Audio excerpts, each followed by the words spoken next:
Hi everybody, my name is Tom Corder. I'm the brewing manager here at Goose Island. Welcome to our facility here on Fulton Street. For a little history about Goose Island, we opened up our pub in Chicago in 1988, started by the Hall family. We were brewing beer there for about 7 years, and then they decided to open up the main brewing facility here on Fulton Street in about 96. Since then, we've grown to about 110,000 beer barrels of production per year. That's where we're at now. We'll go through the brewing process, start off talking about a little bit of the raw materials, and then kind of walk through everything and see what we have. Main ingredient in the brewing process is two-row barley. To malt the barley, the maltsters take the raw material and they trick the barley into thinking that it's going to be growing out in a field. As they do that, it breaks down cell walls and gets it perfect for the brewing process. They'll then send it over to the brewers, where we have our pale two-row malt. This is our standard two-row malt. We use it in most of our brands. Provides a lot of extract to us and a lot of sugar that we can use in the fermentation process down the road. Some of our brands we also use wheat. This is an example of the torrefied wheat that we use in 312. Wheat provides a lot of body and a good haze in the 312. To get some more color and some more intense flavors in our beers, we use a caramel malt, a chocolate malt, and also a roasted malt to bring out some of the dark hues, some of the caramel flavors, and even up to like a coffee flavor as well. This is our caramel malt. It starts off as the same base malt as the two-row, but then they kiln it a little longer to bring out some of the flavors and colors. We use it in brands like Honkers and Matilda to give it that nice amber hue. This is our chocolate malt. We use it in brands like Nut Brown, Oatmeal, and Bourbon County Stout to bring out that dark color and a nice rich chocolate taste. Hops bring a spiciness and a bitterness to the beer. Here at Goose Island we use over 16 varieties of hops depending on which brand we want to create. These hops are pelletized so that they last longer and stay fresh longer. The malt gets passed through a mill to break away the husk from the starchy endosperm on the inside. It then gets weighed out here in the grist case to the recipe amount. And the mash mixer will combine the grain with water. We then raise the temperature up to about 149 degrees so we can convert all the long chains of starches into simple sugars. The simple sugars the yeast can eat and can process those a lot more easily. After the mash mixer, come over here to our lauter tun, where we strain the grain away from the sugary liquid that we call wort. We run hot water over the grain to make sure we get out all of the sugar that we can from the grain. After the lauter tun, we boil our wort in a brew kettle. On the way to the brew kettle, our brewer will take a sample and measure the liquid for the right sugar concentration and pH. In our brew kettle, we boil our beer for about an hour. The boiling process evaporates off a lot of volatile compounds that produce all flavors and aromas in your final product. We also had our first round of hops here that produce a bittering compound that leads to a spice in your beer. In our whirlpool, we had a second round of hops. As we pump the liquid from the brew kettle to the whirlpool, the liquid comes in along the side. As it comes in, it spins it, creates a stirring motion inside of here, which settles out a lot of the hop leaves and other compounds into a nice big true pile at the bottom. After our whirlpool, we have to cool down our wort before we add yeast to it so we don't shock our yeast. We do that with the heat exchanger right here. Our wort comes in about 190 degrees going this direction, and we bring in cold water going the opposite direction at about 34 degrees. That heat transfer cools down the wort to 62 and then heats up the water to about 145 degrees. We then collect the water, use it to mash in at the beginning of our process. We grow up our yeast in these vessels that we call brinks. We'll start off with a slant of yeast, so a little test tube's worth. We'll grow that up into a liter, grow that up into 5 gallons, and grow that up into 1 barrel. Once you've got enough yeast in one of these brinks, you can put it into our fermentation vessels. We have about 5 different strains of yeast we use here at Goose Island. We have an ale strain for 312, Honkers, Oatmeal Stout, all of our standard brands. We have 2 different Belgian strains for Matilda and Père Jacques. We have a Saison style strain for Soapy, and we also have a bunch of different wild yeasts in the house that we use for Matilda, Soapy, Juliet, and some secondary aging processes.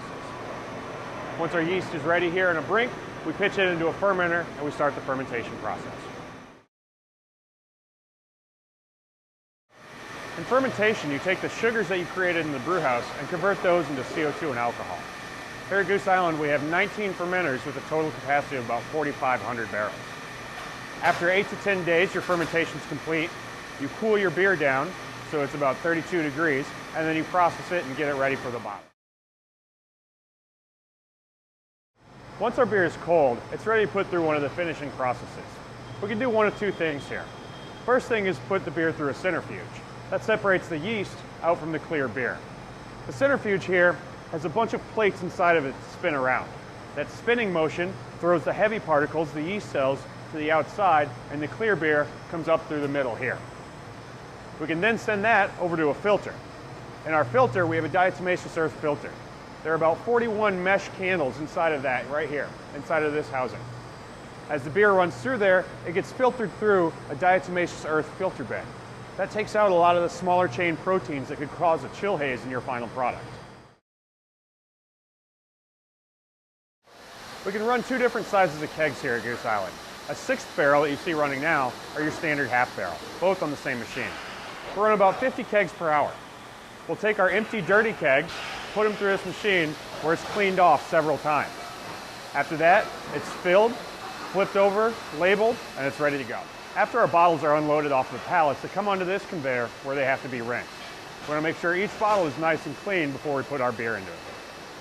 The bottles go through this rinser here where they're flipped upside down, sprayed out with water, and then drained from all the water that we use. From there, they go into the filler on my right.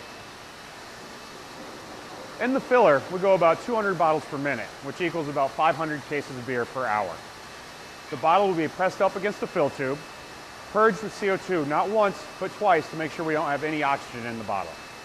From then, the bottle gets filled with beer slowly just to make sure not to foam it. After it leaves the filler head, it goes through the jetter. In the jetter, we shoot a thin stream of water through each bottle of beer. That foam pushes out any extra oxygen left in the headspace of your bottles. After that, we immediately crown the bottles, rinse them off, and then they're ready to be labeled.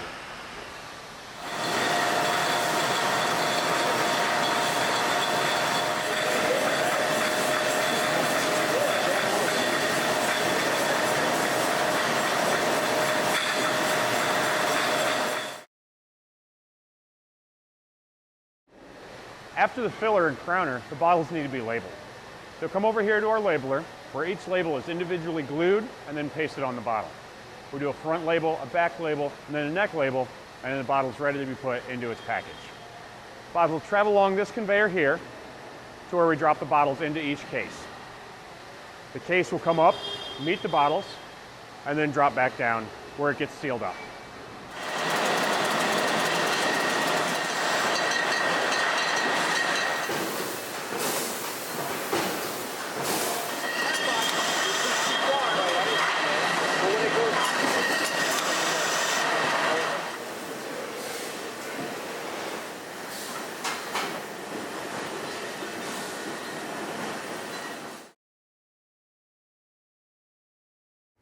At Goose Island, quality is a top priority. Here in our quality control lab, we test every bottle before it goes to the market to make sure it's perfect for the consumers. We test for gravity, alcohol, color, pH, turbidity, just to make sure every sample is right. We'll test yeast cell counts throughout the process and also take micro samples to make sure every beer is perfectly clean before it gets to your hands. We also put bottled on dates on all of our beer just to make sure you know how fresh your beer is. One of the fun things we've been doing with a lot of our new brands has been barrel aging them. Juliet, Sophie, and Madame Rose are three examples of the new brands we've been coming out with both fruit and barrel aging. These are a lot of our wine barrels right here that you see. Juliet is a blackberry rye aged on 55 pounds of blackberries per wine barrel. We age it for anywhere up to 6 months with some souring yeasts and get a really interesting taste to it, nice and sour. Sophie has about 40 pounds of orange zests in it. It's a Saison style with Brettanomyces. Madame Rose is a new one that we'll be coming out with next year. It will age in barrels for up to 9 months before it goes out to the market. These barrels are filled with some of the 2009 vintage of Bourbon County Stout. We let these age for 8 to 12 months before we even pull them out and put them into a bottle.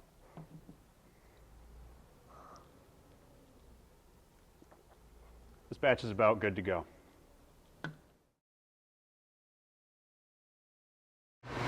Thanks for visiting Goose Island. We hope you come again soon. Cheers!